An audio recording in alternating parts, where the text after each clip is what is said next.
उनके अब्बा की कुर्सी नहीं है वो, उनके बाप दादाओं की कुर्सी नहीं है वो कि एक बार यहाँ आ जाए स्वागत कर लेंगे मिलकर। क्या करेंगे स्वागत? बड़े अच्छे से खूबसूरती उन्होंने बताया था ना कि जंतर मंतर पे जो औरतें बैठी हैं उनका डंडे से स्वागत करेंगे, हम तो उनका चप्पल से स्वागत कर देंगे। नमस्कार, आप देख रहे हैं लाइव टीवी इंडिया और मैं आपके साथ जुनैद अंसारी और बातचीत करेंगे। आज जंतर मंतर मौजूद है और लखनऊ से जो है उजमा परवीन यहाँ मौजूद है। इनसे बातचीत करेंगे कि उत्तर प्रदेश के जो है ब्रजभूषण सिंह अब जो एक महा रैली जो है करने वाले हैं और साफ तौर पर जब उनसे पूछा गया कि पहलवान जो है ये जो है मेडल वापस करेंगे तो कह रही 15 रुपये का मेडल जो है वो क्यों वापस कर दें, उससे कुछ नहीं होगा। करोड़ों रुपये जो उनको इनाम मिले हैं, पैसे मिले हैं, वो वापस करना हो तो करना होगा। तो पहले तो स्वागत करता हूँ उजमा जी आपका। शुक्रिया शुक्रिया। कह रहे 15 रुपये का मेडल वापस कर दें, क्या फ़र्क पड़ता है? उनकी क्या औकात है? उनको जनता ने किससे ढाला था? उनकी क्या औकात थी? उनकी तो 15 रुपए की भी नहीं थी। जनता ने उस कुर्सी पर उन्हें बैठाला था वोट देकर। ये आपके बाप की वरासत नहीं थी जो आप आके बैठ गए कुर्सी पर। ये आपके बाप दादाओं की पुश्तैनी गद्दी नहीं थी कि आपको बैठाला गया। ये जनता के वोट से आपको बैठाला गया था। और जिस 15 रुपए की मेडल की आप बात कर रहे हैं ना, उसकी कीमत तो आप चुका भी नहीं सकते हैं। ठीक है, ये 15 करोड़ की भी हैसियत से ज्यादा का मेडल है। ये वो ताकत है, ये वो जज्बा है, ये मेडल वो हौसला है ना जिसने देश को सम्मान दिलाया है। देश की बेटी ये मेडल लेकर आई देश की सम्मान के लिए। आज उसका अपमान हो रहा है, आज वो यहाँ बैठी है अपमानित हो रही है। ये सरकार को दिखाई नहीं देता? ये ब्रजभूषण की आंखों में क्या मोतियाबिंद हो गया है? वो अंधा हो गया है जो उसे दिखाई नहीं देता कि वो झूठ बोल रहा है, कह रहा है कि 15 रुपए का मेडल। अरे ये नैरेटिव जाकर कहीं और सेट करो। और वो क्या बोला था ना अभी थोड़े दिन पहले, आपको नहीं पता? कुछ लोगों ने बोला था डंडा दिखाकर कि जंतर मंतर पर जो बैठे हैं ना उन्हें डंडे से बजाएंगे। अब हम बताएंगे आपको वोट से कि कैसे वोट देकर आपको नीचे उतारा जाता है। ये लोकतंत्र है। लोकतंत्र को खत्म करने की कोशिश जो की है ना, इसका खामियाजा खत्म करने की कोशिश की जा रही है। बिल्कुल खत्म करने की कोशिश की जा रही है। राजशाही लाई जा रही है। ये चाह रहे हैं कि हम राजा बनकर जिए और महाराज लोग हमें कहें। तो ये आप गलत सोच रहे हैं। लोग आए और गए। ये वो नीति अपना रहे जो अंग्रेज ने नीति अपनाई थी कि फूट डालो राज करो। ये वो नीति अपनाना चाह रहे हैं। ये नीति चलेगी नहीं। इनकी मोहब्बत की आंधी चल चुकी है, नफरत से कोई मतलब नहीं। आंधी चल चुकी है। वो कह रहे हैं 11 लाख लोगों को इकट्ठा कर रहे हैं अयोध्या में, यूपी में। अरे महारैली कर रहे हैं। अरे महारैली करे, महिलाओं को इंसाफ दे। जिस देवी की पूजा करते हैं ना आप, उस देवी का शोषण हो रहा है, दिखाई नहीं देता? जिस महिला सशक्तिकरण की बात करते उस महिला का अपमान हो रहा, दिखाई नहीं देता? जिस सीता की बात करते हैं आप, उस सीता को बदनाम करके यहाँ बैठाया जा रहा है। हर बेटी सीता है, हर बेटी सीता है। आप उस सीता का अपमान कर रहे हैं, उस मीरा का अपमान कर रहे हैं, उस देवी का अपमान कर रहे हैं जिस देवी के पेट से जन्म लेते हैं आप। जिस माँ के पेट से जन्म लेते हैं उस माँ का अपमान है, हर उस बेटी का अपमान है, हर उस महिला का अपमान है जो यहाँ पर आकर बैठी है। और इस चौराहे पर जो आपने लाकर इस बेटी को बैठाया है ना, जिसने देश के लिए मेडल जीता था, जिसने देश को सम्मान दिलाया था, आज उसका अपमान देश नहीं सहेगा। कह रहे हैं कि साहब वहाँ पे उस रैली में बातचीत होगी। जो महिलाएं आरोप लगाती है ना, कह रहे हैं झूठे आरोप लगा रहे हैं, उसके बारे में भी चर्चा होगी, कानून के बारे में। हाँ बिल्कुल बिल्कुल, कानून लगा दे। इनके पास आता वाता इनको कुछ नहीं है। जो इनके खिलाफ बोलता है उसके ऊपर मुकदमे लगाते हैं ये, उसको 4 दीवारी में कैद करते हैं, उसके ऊपर NSA लगाते हैं, उसको बुलडोजर चलाते हैं। ये इनकी नीति है। ये अपने लिए कुछ नहीं करते। इनके पास 2 कानून है। भाजपा के नेताओं के लिए अलग कानून है और आम जनता के लिए अलग कानून है। ये 2 कानून चलाने की कोशिश करते हैं। अलग क्या कानून है? बिल्कुल अलग है। देखिए पॉस्को लग गई, गिरफ्तारी नहीं। अभी हम आपके ऊपर एक मुकदमा लगा दे, पॉस्को लग जाए, आप यहाँ बेटा खड़े नजर नहीं आएंगे, जेल की 4 दीवारी में नजर आएंगे। ये है आम जनता के लिए कानून और अपने नेताओं के लिए कानून। बलात्कार करके भी आएगा ना, उसको माला पहना देंगे, उसको हार चढ़ा देंगे, उसको फूल चढ़ा देंगे। ये है भाजपा के नेताओं की असलियत। कह तो रहे हैं कि बेगुनाह में बात करेंगे, 11 लाख लोगों को इकट्ठा कर रहे हैं। बेगुनाह तो बात यहाँ आके करो ना। वहाँ से क्या भाषण दे रहे हो बैठे बैठे? वहाँ से क्या भाषण दे रहे हो? अपनी वो कह रहे हैं ताकत यहाँ अगर दिखाओ ना, हम महिलाओं को दिखाओ। खाली वो महिला रेसलर नहीं है। अब देश की हर महिला रेसलर हो गई, हर महिला रेसलर हो गई है, हर महिला रेसलर हो गई। और अपनी रेसलिंग से इनको बता देंगे कि एक बार यहाँ आ जाए स्वागत कर लेंगे मिलकर। क्या करेंगे स्वागत? बड़े अच्छे से खूबसूरती उन्होंने बताया था ना कि जंतर मंतर पे जो औरतें बैठी नहीं है उनका डंडे से स्वागत करेंगे, हम तो उनका चप्पल से स्वागत कर देंगे। चप्पल से स्वागत करेंगे, स्वागत करेंगे। आ जाए, एक बार आ जाए, मिल लें, मुलाकात कर लें हम लोगों से। अब देश की हर महिला रेसलर हो गई है, क्योंकि जब ऐसे रावण देश के अंदर बैठे होंगे जो औरतों की दुपट्टे को खींचे और उसका शोषण करे, बलात्कार करे, तो हर महिला को रेसलर होना पड़ेगा। रावण जनता ने चुन के बिठाला उनको वहाँ पे। कौन जनता प्यार करती है उनको? नहीं, आप जनता प्यार यार नहीं करती, वो तो जनता ने सोचा था, मूर्ख थी बेचारी, सोचा कि शायद शिक्षा ले आएंगे, शायद स्वास्थ्य ले आएंगे, शायद सुरक्षा ले आएंगे। जब लाए नहीं तो हमें इनकी जरूरत नहीं है। और ये लोकतंत्र ये बदलता रहता है और सत्ता बदलती रहती है। यूपी के हैं वो, यूपी के आप भी हैं तो सुरक्षित है नहीं वहाँ पे? अरे मैं डरती वरती नहीं, उनसे सुरक्षित कौन होगा? बुलडोजर चलवा रहे हैं सबके घरों पर, कोई सुरक्षित नहीं है। सिर्फ इनके भाजपा के नेता सुरक्षित हैं, इनके सांसद सुरक्षित हैं, इनके मंत्री सुरक्षित हैं।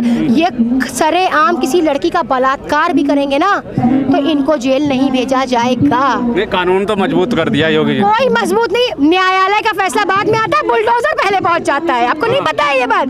अरे सभी को पता है ये बात कि एनकाउंटर पहले हो जाता है, सभी को पता है। बिना आरोप साबित हुए एनकाउंटर होता है, बिना आरोप साबित हुए बुलडोजर चलते हैं, कोई आरोप नहीं। आज उसके ऊपर आरोप सिद्ध हो रहा है, बॉस को लग गई है और उसको जेल की चार दीवारी में कैद नहीं किया जा रहा। ये क्या है? ये दोहरा कानून है। तोहफा दे रहे हैं योगी जी के जन्मदिन पे ब्रजभूषण जी। अरे तोहफा, आप तोहफा दीजिए या कुछ करिए, पहले आप ब्रजभूषण को चार दीवारी में कैद करिए। मुझे ऐसे लोग नहीं चाहिए देश में जो महिला का सम्मान न कर पाए, जिस महिला को अपमानित करके चौराहों पे बैठाया गया है ना, जो देश के लिए लड़ी थी, उसका हौसला तोड़ दिया है आपने। अब कोई लड़ेगा नहीं इस तरह से देश के लिए। आप क्या सोचते हैं कि क्या उन महिलाओं की जो रेसलर महिलाएं, क्या वो लड़ पाएंगी अपने देश के लिए? ओलंपिक ला पाएंगी, अवार्ड ला पाएंगी? वो जैसे ही मैदान में जाएंगी उनको लगेगा कहीं मेरा शोषण ना हो जाए और मुझे भी इसी तरह से उस लड़की की तरह, साक्षी मलिक की तरह बैठना ना पड़ जाए। मेरा हौसला टूट चुका है। 15 रुपए से तुलना कर दी है। उनकी औकात नहीं है 15 रुपए से तुलना करने की, उनकी कोई औकात नहीं थी। उनको जनता ने बैठाला है, उनके अब्बा की कुर्सी नहीं है वो, उनके बाप दादाओं की कुर्सी नहीं है वो जो हथिया कर बैठे। ये जनता की वोट है। अब जनता ने जिस तरह बैठाला था, जनता वैसे ही उतारेगी। कह रहे हैं कि यहाँ पे भी एक्टिव हो गए, टुकड़े गैंग। अरे टुकड़े ये आरोप लगाते रहते हैं। ये कभी किसी को खालिस्तानी कहते हैं, किसी को आतंकवादी कहते हैं, किसी को टुकड़े गैंग कहते हैं, किसी को शाहीन बाग कहते हैं। तो ये सब इनकी आदत हो गई है। कहीं बताते बिरयानी बट रही है, कहीं बताते छोला पूड़ी बट रही है, कहीं कुछ बताते हैं, कहीं कुछ बताते हैं। तो ये तो क्या बट रहा है? यहाँ तो भैया हम पानी पी के जी रहे भाई। हाँ, और जिएंगे और लड़ेंगे, पानी पी कर लड़ेंगे। बड़ी बड़ी जंगें लड़ी गई हमारे। जो है भगत सिंह ने कितनी बड़ी बड़ी जंगों को वो किया। वो जेल में बैठे रहे, उन्होंने क्या खाया? सूखी रोटी। उन्होंने सूखी रोटी खा के गए। हम तो यहाँ पानी पीकर अपनी जंग लड़ रहे हैं और अपने सम्मान की जंग लड़ रहे हैं, अपने लिए न्याय की जंग लड़ रहे हैं। और ये न्याय की जंग जरूर कामयाब होगी इंशाल्लाह, मुझे यकीन है। और मैं इस लड़की के साथ हूँ और इस बेटी के साथ हूँ, कंधे से कंधा मिला। आप 2-4 दिन बचे हैं, 21 तारीख का जो घोषणा की गई थी यहाँ की तरफ से, आप कह रहे हैं कुछ होने वाला है नहीं? देखिए, कुछ 21 तारीख आ जाएगी और ऐसे ही तादाद बढ़ेगी। यहाँ हटने वाले नहीं हम लोग। ये भूल जाए वो कि हट जाएंगे। जब तक इंसाफ नहीं मिलेगा तब तक यहाँ से नहीं हटा जाएगा। और ये तादाद आज एक उज़्मा परवीन खड़ी हुई है, कल को हजारों उज़्मा परवीन यहाँ खड़ी होंगी इस बेटी के समर्थन। महिलाएं भी आने लगी हैं महिला के समर्थन में। बिल्कुल, महिला पुलिस बढ़ा लीजिए। हो सकता है कुछ ज्यादा ही तादाद महिलाओं की आने लगे तो अपनी सुरक्षा को बढ़ा लीजिए। सुरक्षा बढ़ा लीजिए। हाँ, सुरक्षा बढ़ा लीजिए, क्योंकि आपसे कुछ होने वाला तो है नहीं। आप नपुंसक हैं, कुछ नहीं होने वाला आपसे देश नहीं चलने वाला। अपराधियों को मिट्टी मिला दिया, गर्मी की जगह ठंडक ला दिया यूपी में। आप लोग जेट में टहलिए, प्राइवेट जेट में। मोदी जी, अंबानी जी, अडानी जी, और देश को करिए खोखला और सबके युवा पीढ़ी के हाथ में थमा दिए कटोरा। यूपी में ठंडक आई कि नहीं आई? भैया बहुत ठंडक तो बिल्कुल नहीं आई। हाँ, लेकिन जो बेरोजगारी की गर्मी है ना, वो जरूर आ गई है। गर्मी आ गई। हाँ, बिल्कुल बेरोजगार हो गया है, हर युवा बेरोजगार हो गया है। कोई किसी के पास रोजगार नहीं है, कुछ नहीं है। इनको सिर्फ धर्म के अड्डे लगाने हैं कि ये धर्म का चश्मा पहनाएंगे और लोगों को लड़ाएंगे। ये जनता मूर्ख नहीं है, समझ चुकी है। इसको बदलाव चाहिए, इसको सत्ता परिवर्तन चाहिए। नहीं चाहिए परिवर्तन चाहिए? क्यों चाहिए? विकास नहीं कर रहे हैं क्या? विकास है ही नहीं। कौन सा विकास है? देखिए कितने सारे युवा पीढ़ी बेचारे कितना विकास गिना दिया रोज। भैया हम जितने भी हैं यहाँ पे। अच्छा आप हैं, आप ये जो माइक लेके खड़े हैं, गवर्नमेंट जॉब कितने लोग करते हैं आपके घर में? बताएं, कितने भाई हैं आप लोग? नहीं, मेरे घर में छोड़िए। आपके चचा साथ भाई कितने लोग हैं गवर्नमेंट जॉब में? आप सत्ता परिवर्तन आपके घर में तो हो नहीं पा रहा है, तो आप हमसे क्या बोल रहे हैं? घर के बात मर गया, हमारे घर में तो है। आप तो प्राइवेट माइक लेके खड़े करे। तो मैं कर रहा हूँ ना, मेरा शौक है। हाँ तो आप आपको सरकारी नौकरी नहीं मिली तो आपका ये शौक हो गया भाई। मैं आप कैसे कह सकती मैं सरकारी नौकरी चाहिए नहीं। युवा नहीं होगा देश का हमारे जो सरकारी नौकरी नहीं चाहेगा। हमारे घर में सब सरकारी नौकरी पे, मुझे नहीं चाहिए। तो आपको क्यों नहीं चाहिए? अरे शौक होता है। अरे इतना राशन बट रहा है, राशन भी खा रहे, सबको चाहिए राशन। आपको सरकारी नौकरी पहले आप ऐसे। आपको भी चाहिए क्या सरकारी नौकरी? बिल्कुल, हर युवा को चाहिए सरकारी नौकरी। कौन ऐसा नहीं होगा जिसे सरकारी नौकरी नहीं चाहिए होगी? आप पहले ऐसे शख्स मुझे मिले जिसे सरकारी नौकरी नहीं चाहिए। भाई नहीं चाहिए मुझे। नहीं, मुझे तो बड़ा शौक। आबादी भी तो बहुत ज्यादा होगी ना, सबको आबादी तो कई देशों में है, पर आप चला ही नहीं पा रहे। सत्ता की डोर को आपके हाथ में नहीं होना चाहिए था, ये हाथ गलत है। ये सत्ता की जो कुर्सी आपको मिली है ना, ये आपको राज करने के लिए नहीं मिली, अपना दुखड़ा रोने के लिए नहीं मिली है, आंसू बहाने के लिए नहीं मिली है, जनता का विकास करने के लिए मिली है।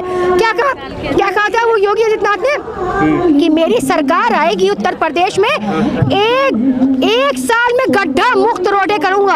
अरे अगर आप यूपी के शहरों में, क्षेत्रों में निकल जाना, इतने गड्ढे हैं कि अगर कहीं डिलीवरी होनी हो तो वहीं पर होगी। हॉस्पिटल जाना, विकास नहीं हुआ है क्या? जाइए आइए, हम आपको गलियां दिखाते हैं। आइए हम दिखाते हैं आपको लखनऊ का क्षेत्र, गांव। सिर्फ एक टिमटिमाता हुआ बल्ब लगा दिया है और एक भीख की तरह राशन दे दिया है। खाओ दाल चावल, खाओ खूब दाल चावल जो मुफ्त में दे दे के आप युवा को कमजोर बना रहे हैं ना, युवा को ये जो आप जबरदस्ती वो एकदम लाचार बना रहे हैं ना, ये खत्म करिए। हमारा युवा मेहनत करेगा और खुद से प्याज रोटी खा लेगा, लेकिन आपका ये राशन नहीं चाहिए, रख लीजिए। क्या लगता है 21 तारीख के बाद क्या होगा? 21 तारीख का जो अल्टीमेट दे रखा है, अभी तक तो कुछ लग नहीं रहा कि सरकार के असर हुआ है। देखिए, ये सरकार है गूंगी, बहरी, अंधी, लंगड़ी, लूली, और इस पे असर पता है कब होगा? जब होगा जब हम यहाँ से डंडे हम चलाएंगे।